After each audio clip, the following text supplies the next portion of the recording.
Good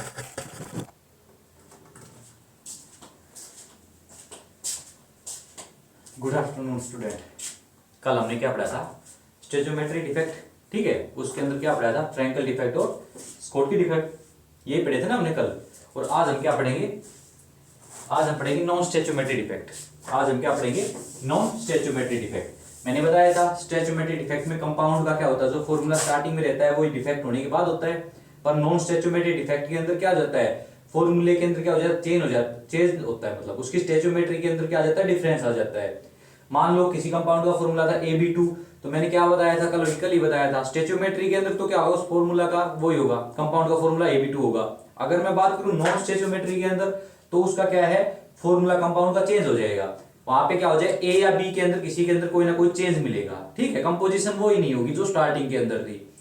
तो अब मैं किसकी बात करता हूं? नॉन स्टेचोमेट्री कंपाउंड की डिफेक्ट की।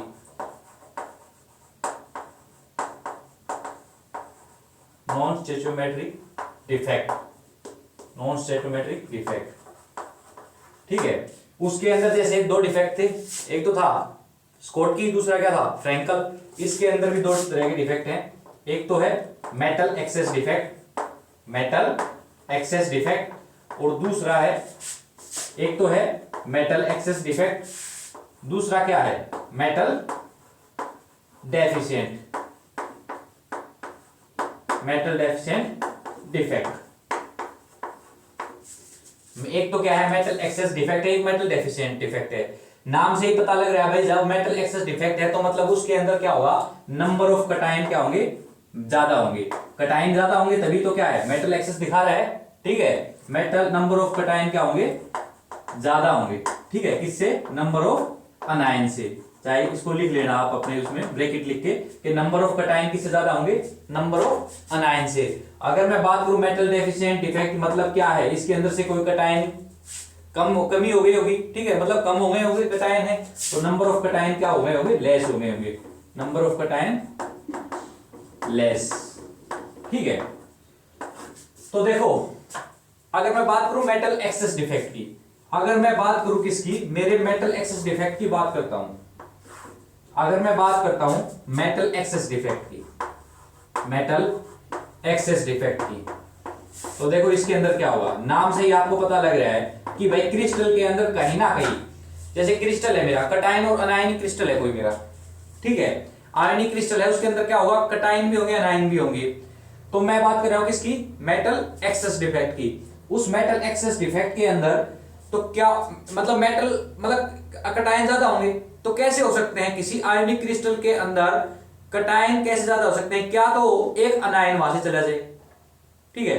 क्या तो उस क्रिस्टल के अंदर से एक अनायन चला जाए, या उस क्रिस्टल के अंदर बाहर से क्या आ जाए? कटायन आ जाए। भाई मैं ये बोल रहा हूं, मेरा मेटल एक्सेस डिफेक्ट की अगर मैं बात करूं, तो उसके अंदर क्या होगा? क्या तो किसी क्रिस्टल से, जैसे मेरे पास NaCl का क्रिस्टल है, मेरे पास NaCl का क्रिस्टल है, NaCl negative, Na positive, Na positive, Cl negative, ठीक है। Cl negative, Na positive, Cl negative, Na positive, ठीक है। फिर यहां से मान लो Na positive, Cl negative, Na positive, Cl negative, ठीक है। इस क्रिस्टल के अंदर क्या तो एक Cl नेगेटिव चला जाए बाहर, ठीक है, या बाहर से क्या आ जाए? इसके अंदर Na प्लस आ जाए, ठीक है। तभी तो क्या होगी? कटायन की अमाउंट ज्यादा हो जाएगी। अगर मान लो इसके अंदर बराबर नंबर ऑफ कटायन है, बराबर नंबर ऑफ अनायन है, अगर मैं क्या काम करूं? एक अनायन हटा दूं तो नंबर ऑफ कटायन ज्यादा हो जाएंगे। या मैं क्या करूं? एक कटायन बाहर से यहां क्रिस्टल किसी इंटरस्टेशियल साइट के अंदर डाल दूं, किसी इंटरस्टेशियल साइट के अंदर क्या डाल दूं? बाहर से कटायन डाल दूं, तो नंबर ऑफ कटायन क्या हो जाएंगे? मेरे ज्यादा हो जाएंगे। चलो खैर छोड़ो इसको। तो पता है क्या करते हैं इसके अंदर?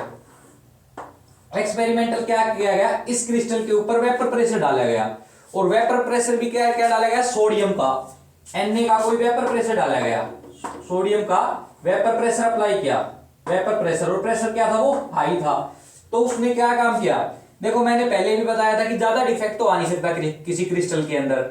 तो उसने क्या काम किया, उसने मान लो हम मानते हैं हमारी कोई क्रिस्टल स्मॉल क्रिस्टल है, तो उसके अंदर से एक Cl नेगेटिव गायब है, एक Cl नेगेटिव गायब किया, तब भी तो क्या होगा, मेटल एक्सेस के अंदर ही आए।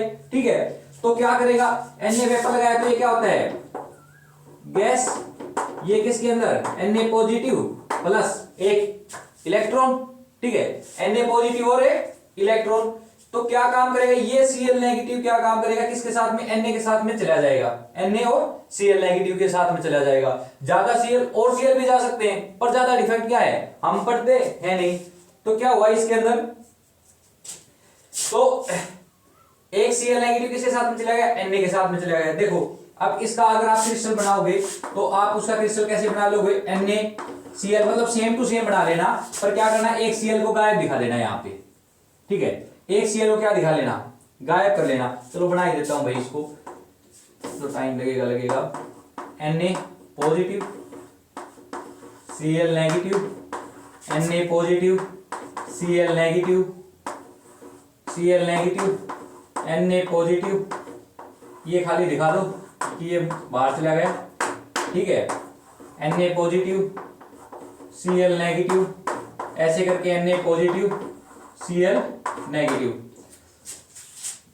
अब क्या था, Na का वेपर प्रेशर अप्लाई किया इस क्रिस्टल के ऊपर, तो उसने देखा कि भाई सभी अपनी नॉर्मल साइड के ऊपर बिल्कुल एग्जैक्ट फिक्स हैं।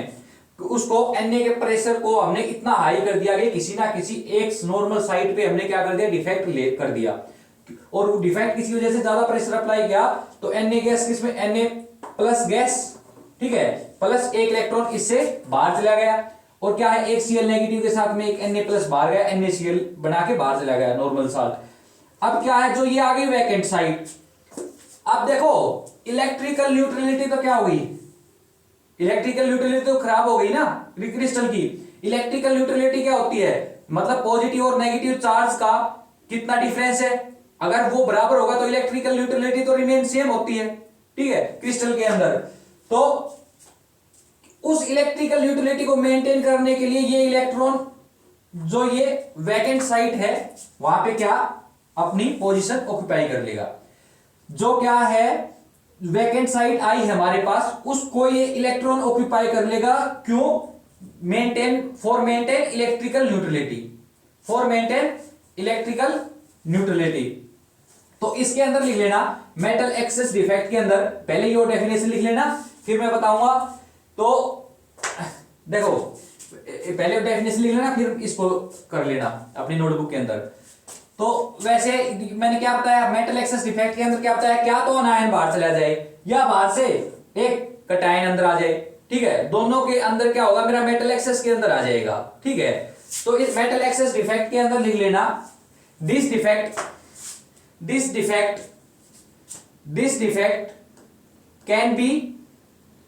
can be observed in this defect can be observed following two ways। ठीक है, following two ways। First point बना लेना, when an anion leaves its normal lattice site, when an anion leaves its normal lattice site, ठीक है, when an anion leaves from its normal lattice site and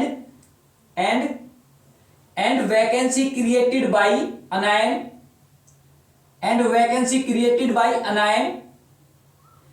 is occupied by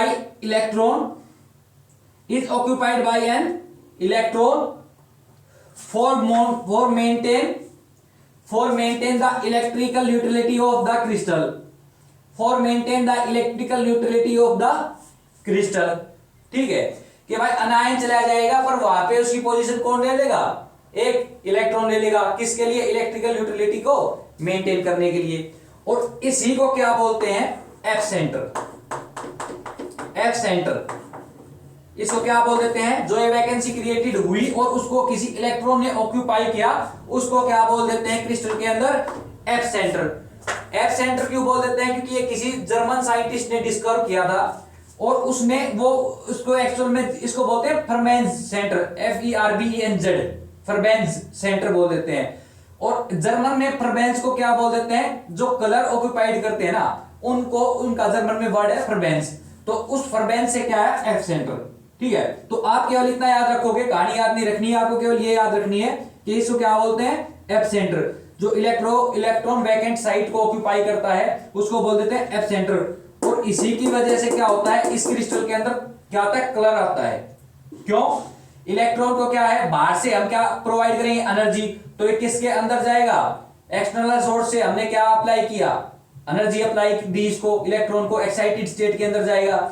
excited state के अंदर आएगा, जब वो क्या आएगा, return back आएगा, तो क्या काम करेगा, कुछ एनर्जी रिलीज करेगा। और एनर्जी है वो क्या होगी, विजिबल रेंज के अंदर होगी, जिसकी वजह से क्या आएगा, इस क्रिस्टल का कोई ना कोई कलर होगा।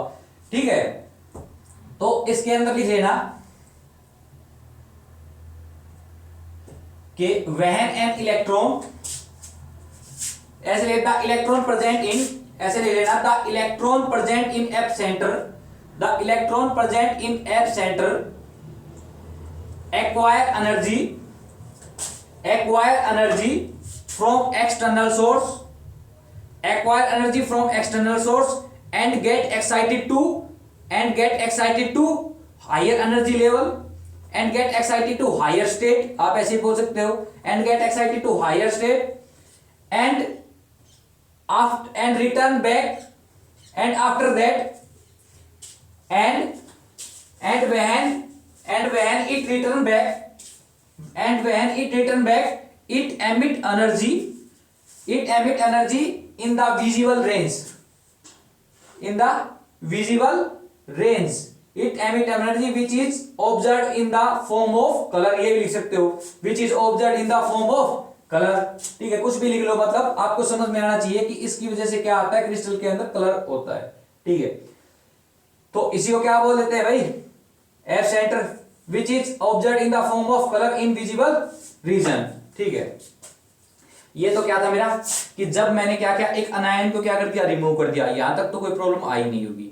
ठीक है, या फिर इसके अंदर ऐसा होगा, किसी क्रिस्टल के अंदर मैंने बताया कि कोई बाहर से क्या है, एक कटायन आ जाए, जैसे देखो इसको मिटा दें, ये तो था फर्स्ट कंडीशन कि भाई क्या, तो अनायन चला जाए।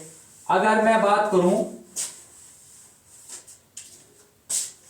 सेकंड की, कोई मेरे पास ZnO का क्रिस्टल है, किसका क्रिस्टल है, ZnO का, तो ZnO को अगर हीट करेंगे तो किसके अंदर टूटता है, Zn plus two electron, ZnO का क्रिस्टल है, Zn plus 2 O2 negative, Zn plus 2 O2 negative, O2 negative, Zn plus 2 O2 negative, Zn plus 2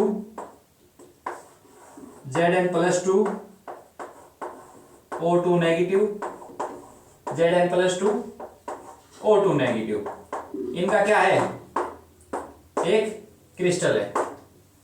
अब क्या काम करे, इसके अंदर क्या से एक बाहर से क्या कर दे, कटायन ऐड हो जाए, मान लो Zn2 आ जाए, Zn प्लस 2 आ जाए। ठीक है, तो इस क्रिस्टल के अंदर क्या हो जाए, इस क्रिस्टल के अंदर अब क्या हो गया कि देखो इलेक्ट्रिकल न्यूट्रलिटी तो बैलेंस हुई नहीं, क्योंकि अब इसके अंदर दो पॉजिटिव चार्ज एक्स्ट्रा आ गया, पॉजिटिव चार्ज आएगा ना, Zn के पास क्या है, +2 चार्ज है, वो भी किसका है, पॉजिटिव का है। तो इस इलेक्ट्रिकल न्यूट्रलिटी को मेंटेन करने के लिए जो ZnO के क्रिस्टल से क्या दो इलेक्ट्रॉन निकले हैं, ठीक है, तो और इसको ले लेना चाहिए साथ में हाफ O2। ठीक है, हाफ O2 रिएक्शन कंप्लीट करने के लिए मेरे को तो मतलब ये है कि समझाना था, इसलिए मैंने क्या किया, Zn2 पॉजिटिव +2 इलेक्ट्रॉन ले लिया। अब क्या काम करेंगे, दो इलेक्ट्रॉन क्या करेंगे, एक इलेक्ट्रॉन यहां आ जाएगा और एक इलेक्ट्रॉन यहां आ जाएगा। इसकी इलेक्ट्रिकल न्यूट्रलिटी को मेंटेन करने के लिए इसके एडजेसेंट इंटरस्टेलर साइट पे क्या आ जाएंगे, दो इलेक्ट्रॉन आ जाएंगे भाई। ठीक है, जहां पे भी Zn2 डाला है उसके एडजेसेंट इंटरस्टेलर साइट पे क्या आ जाएंगे, दो इलेक्ट्रॉन आ जाएंगे, और जिसकी वजह से क्या है, इसकी मेरे क्रिस्टल की इलेक्ट्रिकल न्यूट्रलिटी क्या हो जाएगी, मेंटेन हो जाएगी। ठीक है, तो इसके अंदर आप लिख लो कि it can be observe when an extra cation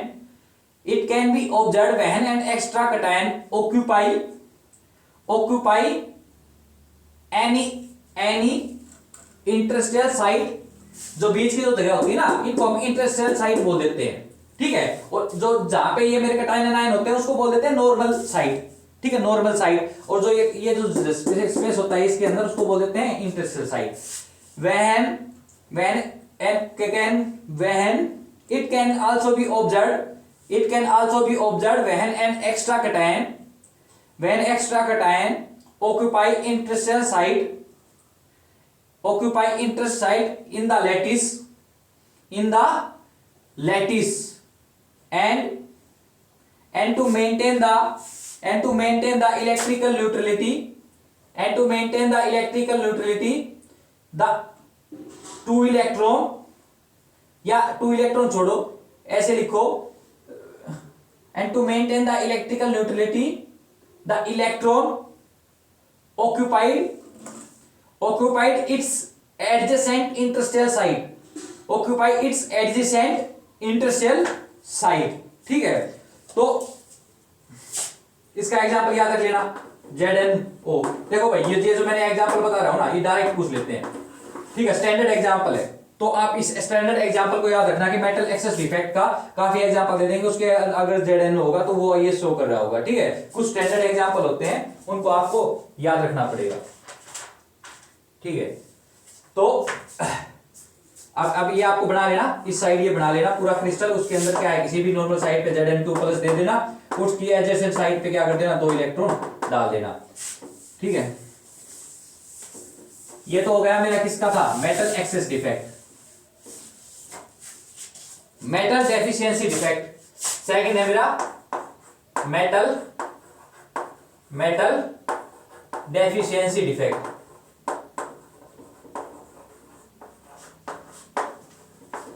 metal deficiency defect, इसके अंदर क्या होगा, मतलब कहीं ना कहीं नंबर ऑफ कैटायन क्या है इसके अंदर कम है, ठीक है, नंबर ऑफ कैटायन क्या है, कम है। इसके अंदर क्या होगा, जो लैटिस होगा ना उसके अंदर से एक कैटायन क्या है, रिमूव हो जाएगा, तो मतलब डेफिशिएंट होगी, डेफिशिएंसी होगी किसकी, कैटायन की। और जो कैटायन वहां से मिस हो गया तो क्या हो गया, क्रिस्टल की तो इलेक्ट्रिकल न्यूट्रलिटी बिगड़ गई, क्रिस्टल की तो इलेक्ट्रिकल न्यूट्रलिटी खराब हो गई, क्योंकि मान लो मैं FeO का मैं ले रहा हूं, क्रिस्टल है मेरे पास FeO का, तो वहां पे क्या है, Fe2 पॉजिटिव, मान लो O2 नेगेटिव है, Fe2 पॉजिटिव है, O2 नेगेटिव है, ठीक है, O2 नेगेटिव है, Fe2 पॉजिटिव है, O2 नेगेटिव है, Fe2 पॉजिटिव है, Fe2 पॉजिटिव है, O2 नेगेटिव है, Fe2 पॉजिटिव है, O2 नेगेटिव है, ठीक है। इसमें से क्या होगा कि मेरा कोई Fe2 पॉजिटिव क्या है, बाहर चला जाएगा लैटिस से, ठीक है। और अब क्या होगा, मेरा मान लो 2 चार्ज है, Fe2 चार्ज, वो बाहर चला गया, तो मेरे इस क्रिस्टल की इलेक्ट्रिकल न्यूट्रलिटी तो चेंज हो गई, क्योंकि नेगेटिव चार्ज ज्यादा हो गए, अब तक तो थी बैलेंस, अब मैंने 2 पॉजिटिव चार्ज बाहर किए तो क्या हो गए, नेगेटिव चार्ज है उनकी अमाउंट क्या हो गई, इंक्रीज हो गई, और जिससे क्या है मेरे इस क्रिस्टल की क्या है, इलेक्ट्रिकल न्यूट्रलिटी बिगड़ गई। तो अब क्या करेंगे, ऐसे डिफेक्ट के अंदर जो और मेटल कैटायन है वो अपना एक एक चार्ज इंक्रीज कर लेंगे, वो अपना एक एक चार्ज क्या कर लेंगे, इंक्रीज कर लेंगे। तो उससे क्या हो जाएगी, मान लो Fe2 है, ये किसके अंदर चला जाएगा, Fe3+ के अंदर, Fe3+ के अंदर, और एक एक इलेक्ट्रॉन को क्या कर देंगे, बाहर रिमूव कर देंगे। आई बात समझ में। तो वो जो इलेक्ट्रॉन होगा, आप वो क्या होगा, इसके अंदर निकलेगा, मान लो वो इलेक्ट्रॉन भी अगर इसके अंदर लेके आ गए तो इलेक्ट्रिकल न्यूट्रलिटी क्या हो जाएगी, चेंज हो जाएगी।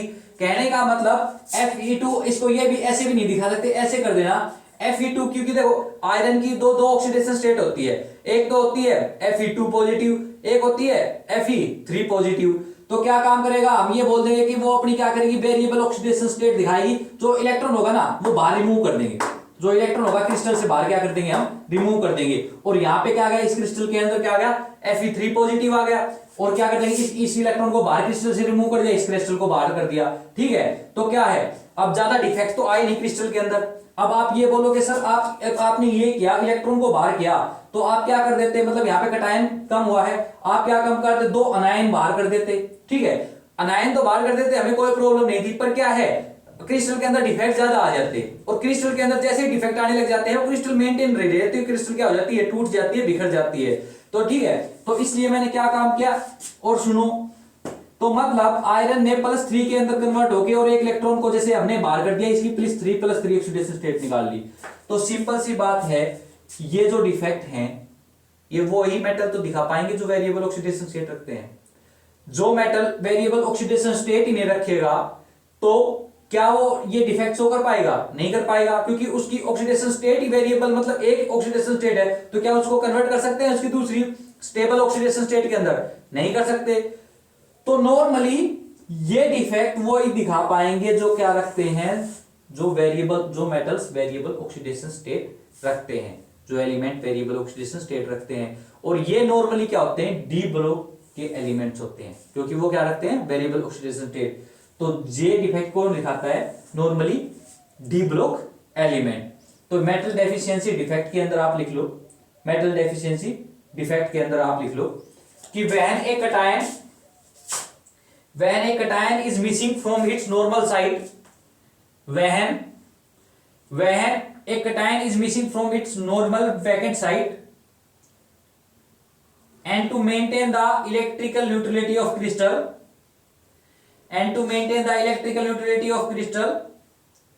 other cation acquire extra positive charge। तो और आप इसके अंदर ले लेना, this defect can show only by those metal which have variable oxidation state। this defect can show by only those metal which have variable oxidation state। ठीक है, example लिख लेना, एग्जांपल के अंदर लिख लेना FeO NiO, ठीक है, NiO CuO, ठीक है, ATC, ठीक है, FeO NiO CuO, ठीक है, सारे डी ब्लॉक के हैं। ठीक है, और आपने इन एग्जांपल को भाई थोड़ा सा आप माइंड के अंदर थोड़ा सा तो रखना कि डी ब्लॉक के जो एलिमेंट है, क्रिस्टल है, ठीक है, वो क्या करेंगे, मेटल डेफिशिएंसी डिफेक्ट दिखाएंगे। जो डी ब्लॉक के एलिमेंट है वो मेटल, आपको कहीं कोई एग्जाम के अंदर आ जाए, फिर बोले सर एग्जाम्पल कहां तक याद रखो, आप इतना तो याद रखो, तो मैंने स्टैंडर्ड बताया PSRZN वो याद रखना है। और आपको ये याद रखना है जैसे FeO NiO CuO, मतलब ये सारे क्या डी ब्लॉक के अंदर है, तो ये कैसा शो करेंगे, मेटल डेफिशिएंसी डिफेक्ट शो करेंगे। ठीक है, और या इसके अंदर आप लिख लेना मींस डी ब्लॉक एलिमेंट्स, मतलब ये कौन से शो करेंगे, मींस डी ब्लॉक एलिमेंट जो वेरिएबल ऑक्सीडेशन स्टेट रखे, this defect can show only by those metal which have variable oxidation state means D block element, ऐसे लिख लेना। ठीक है, बात खत्म यहां तक।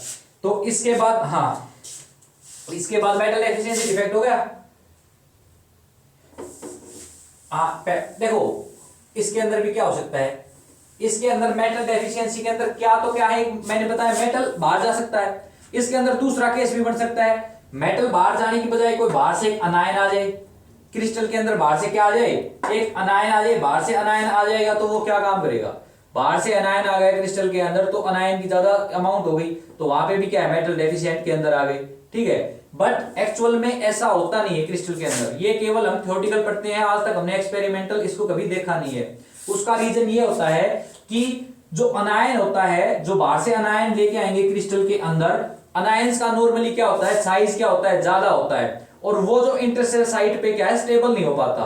ठीक है, इसका रीजन ये है कि अनायन का साइज क्या है, ज्यादा होता है, वो इंटरसेल साइट पे क्या होता है, स्टेबल नहीं हो पाता। इसलिए हम केवल इसको क्या पढ़ते हैं, थ्योरेटिकल पढ़ते हैं, एक्सपेरिमेंटल इसका अब तक कोई भी वेरिफिकेशन मिला नहीं है।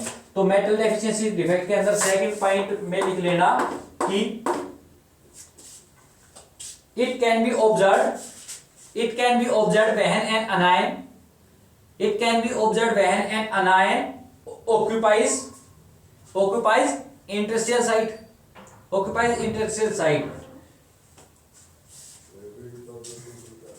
ठीक है, when an anion occupied its interstitial site, ठीक है, in the crystal। ठीक है, तो ये हो गया मेरा मेटल डेफिशिएंसी डिफेक्ट। पर क्या हुआ इसके अंदर, और इसके अंदर ये भी लिख लेना कि it can not observe experimentally, ठीक है। हाँ, इसके अंदर लिख लेना इस डिफेक्ट के अंदर, it can not observe in experimentally because size of anion is very large और which is not stable in the interstitial site, which is not stable in the interstitial site, ऐसे लिख लेना, ठीक है। क्योंकि size of anion is large और which is not stable in the interstitial site, ठीक है। ये आपका इसका रीजन हो जाएगा। खत्म करना इसको। अब एक एग्जांपल देख लेते हैं डिफेक्ट के ऊपर कैसा एग्जांपल आता है। एक एग्जांपल देखा था मैंने,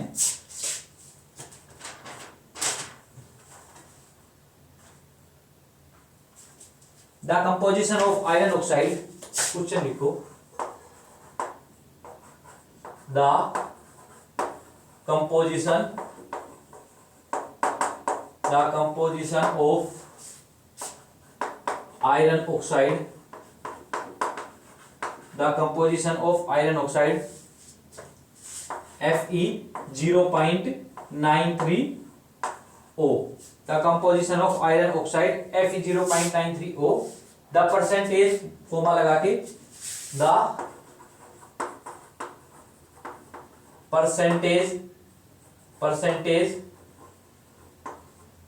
the percentage of iron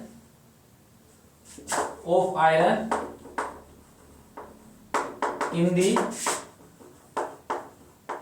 form of Fe+3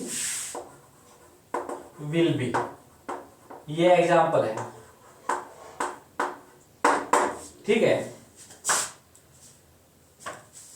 तो आप देखो Fe+2 Fe3, the composition of iron oxide Fe 0.93O, ठीक है, ये कंपोजिशन है, कोई भी ऑक्साइड है, और the percentage of iron in the form of Fe3 will be, ठीक है। हाँ देखो, अब इसने क्या पूछा गया है, हाँ Fe+3 की कंपोजिशन पूछी गई है इसके ऑक्साइड के अंदर, कोई भी ऑक्साइड है, मतलब यहाँ पे इन्होंने आयरन का ऑक्साइड गिवन है मेरे पास, इन्होंने गिवन है आयरन का मेरे पास ऑक्साइड, ठीक है। तो इसने पूछी गई है परसेंटेज ऑफ आयरन, हाँ percentage of iron in the form of Fe3+ will be. देखो आयरन है Fe+2 के अंदर भी, ठीक है, Fe+3 के अंदर, दोनों ऑक्साइड के दोनों ऑक्सीडेशन में दो ऑक्सीडेशन स्टेट दिखाता है, वेरिएबल ऑक्सीडेशन स्टेट रखता है, +2 भी +3 भी, यहां तक तो ठीक है। अगर एक बात और ध्यान रखना, अगर हमें क्वेश्चन में गिवन हो ना, मान लो एक से ज्यादा ऑक्साइड हो, यहाँ पे कोई अलग मेटल हो, यहाँ पे आयरन हो, यहाँ पे और हो, अगर किसी एक मेटल की पर्टिकुलर आपको दे रखी हो कि ऑक्सीडेशन स्टेट इसकी +2 है क्वेश्चन के अंदर, तो हम +2 लेके चलेंगे, बाकी वरना कैसे करते हैं, बाकी आपको इतना डिफिकल्ट मिलेगा नहीं, आपको केवल ऐसे मिल जाएगा, एक मेटल ही साथ मिलेगा, उसका ऑक्साइड मिल जाएगा, ठीक है। तो जैसे ये क्वेश्चन है, देखो इसको आयरन +2 के अंदर भी मिलता है, +3 के अंदर भी मिलता है, ठीक है। अब मैं क्या कर, इसका कंपोजिशन ऑक्साइड के अंदर, इस आयरन ऑक्साइड के अंदर आयरन का कंपोजिशन है 0.93, ठीक है। जब ऑक्साइड 1 है तो 0.93 क्या है, आयरन है। तो Fe3 को मान लो, मैंने मान लिया X,